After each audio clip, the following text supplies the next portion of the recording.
Welcome to season 2 of Straight Talk About Sales. I'm Dr. Nadia, founder of the Doyen Agency and creator of Straight Talk About Sales with Dr. Nadia. And I am so excited about this first episode as we talk about something that I've seen as, this trend, but it's also kind of concerning relating how salespeople are viewed by clients and customers and prospects even.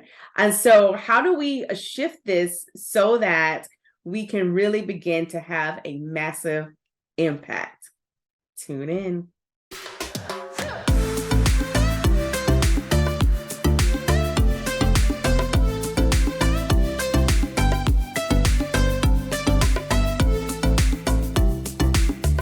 Hi there, it's Dr. Nadia, and oh my goodness. So, today we're talking about trust.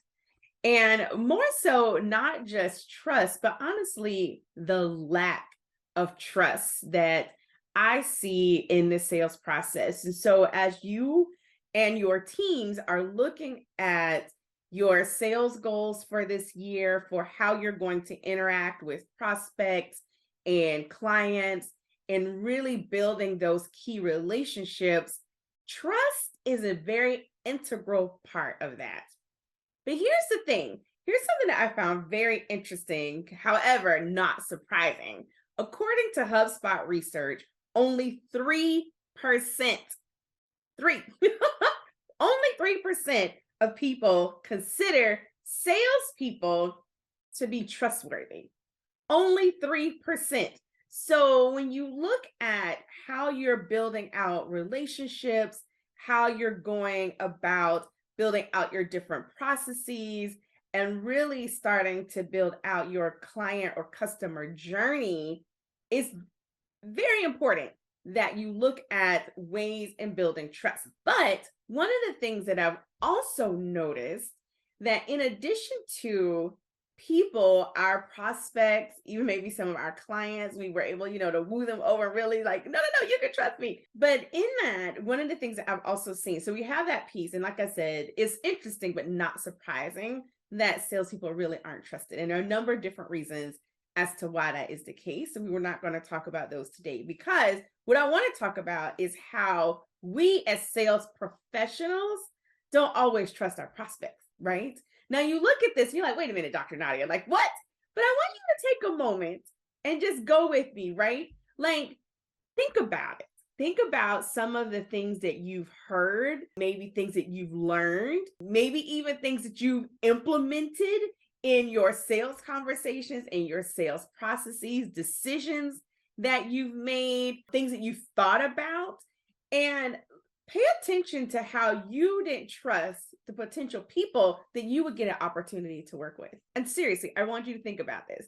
And you may think about some of the things that, like I said, you've heard or maybe even you've learned. Like I remember recently, I was supporting an event and we're talking about, we're always talking about like the sales piece and who's a good fit and what was some of the feedback that we're getting and all of that good stuff. And part of that was, so in all honesty, things just weren't going the way we wanted them to go, right? So I'm gonna just be honest. It was just like, what's happening, right? What is going on where this doesn't feel like it's yet landing?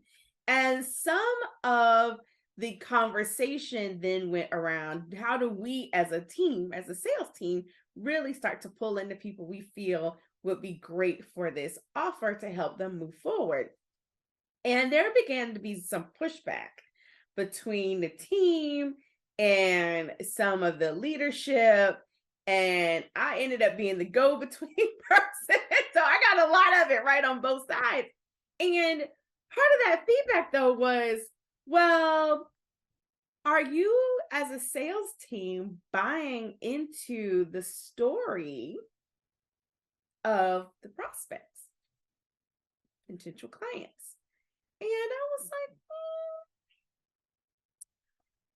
saying it was so much of me buying into the story, right? And I won't go down that rabbit hole. I just wanted to bring that up as an example because later after the event and everything's kind of simmered down, I started to think about it and it even came up in some other conversations of how we as the sales team being guided to not trust, right? If I'm having a conversation with a prospect and a prospect says whatever they say to me and it's not a yes, right?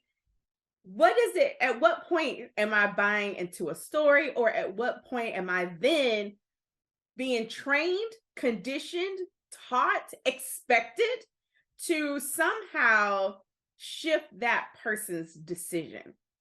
And to me, that demonstrates the lack of trust in that person's ability to make a decision that is right for them, right? And so if I'm coming from a place of service and this person says whatever they say, I don't know, my dog died yesterday and I don't want to do this right now, like I'm grieving, whatever the case may be, at what point do I just say, okay, and believe them, right?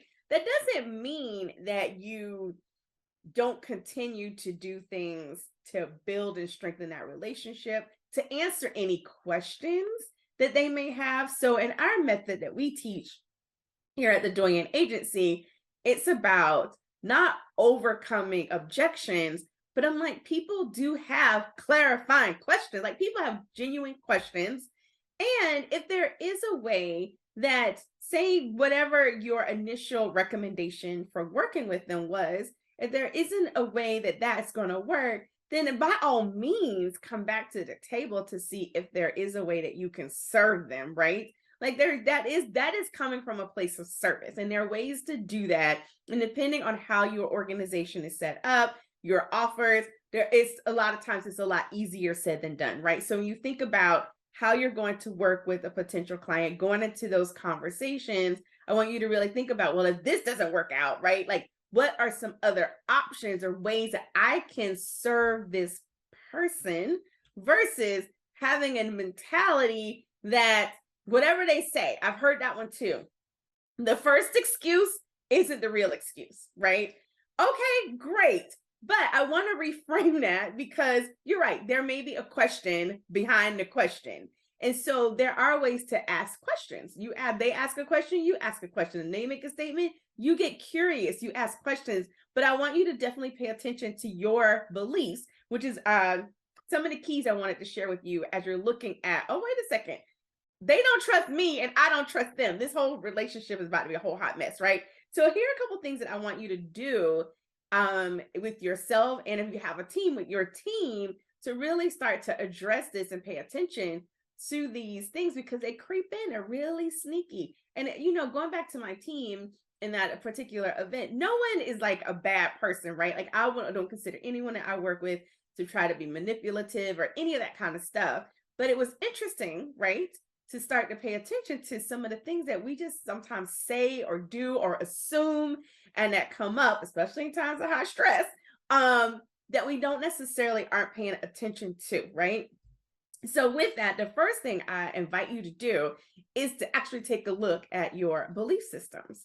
What are some of the things that you actually believe? Like, now that we are talking about this and we brought this up, what are your belief systems, and where are some of those things creeping in that you just haven't really even paid attention to? You're just like, this is what I do. And you're like, oh my goodness, right? I want you to take a moment to evaluate that. And that would be a great exercise to do with your team if you have one. The second thing is, I want you to then go back and audit your client journey. Look at your client journey. One, look at where those belief systems that aren't necessarily 100% in alignment showing up, but then also look for those opportunities where you can add value and build trust. There's so many things that we get to do before we get into the conversation, because we know our prospects, our future clients are savvy. We have so much information at our fingertips, right? And so how do we leverage that as a tool versus feeling like that's something that's holding us back? Like, leverage that to your advantage. So go back and look at your customer journey. Like, what are those different touch points and those different things that you have going on? And are there some of those sneaky little pieces in there where there's an element or a hint of, oh, wait, I don't trust, and I'm making decisions from a place from a lack of trust versus really trusting that the people that I get to have conversations with, that I have the opportunity to chat with about possibly working with them, that we're building trust on both sides. I trust them, and I'm building and demonstrating that I and my team and my company, my organization are trustworthy, right? So we want to take a look at that. And then the final thing is I want you to also go back, another great exercise to do as a team, and update your conversation guide. So if you're new to me, here at the Doing Agency, we don't believe in sales scripts. We don't like them.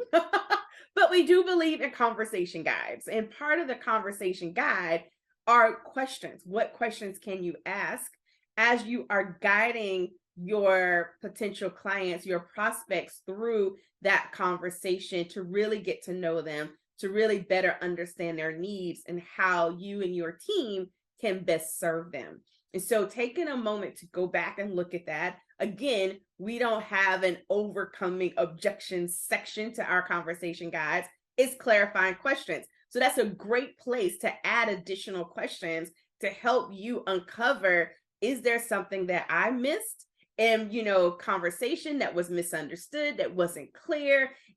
Are there other concerns that hadn't come up yet to this point, and now we have an opportunity to address them and talk about it? I want you to take a moment to really address that. So then again, you and your team are now equipped to address those in a way that builds trust and cohesiveness and excitement. So when your prospect, and you finally decide that this is a yes, and we have this opportunity to work together, everyone is feeling good about it. Everyone is walking away from the table excited to move forward versus having that niggling in the doubt, like, I don't know, right? So you have these opportunities to really stand out for your prospects and to really start to shift, again, the conversation and the narrative around sales, that salespeople can be trusted, right?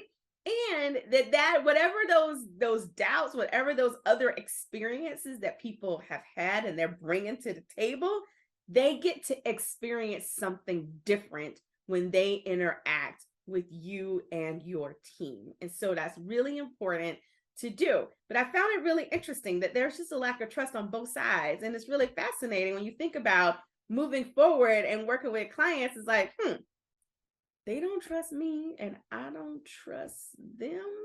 That, my dear, could be quite problematic. So would love to get your feedback and thoughts on, where are some of the things that you've seen or even heard, or you're like, oh, Dr. Nadia, right?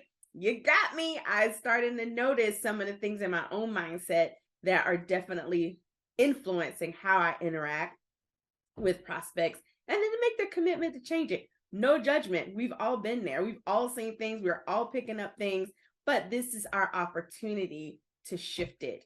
And season 2 is really going to be more about having these conversations, not only just for you, but also for your team or your future team, to really position you to move forward. But let's change the narrative about sales together. All right. I look forward to another great episode coming up really soon. I'm really excited about the guests that we have for season 2. And I look forward to having you tune in again for our next show. Take care. This is Dr. Nadia signing off. Bye-bye.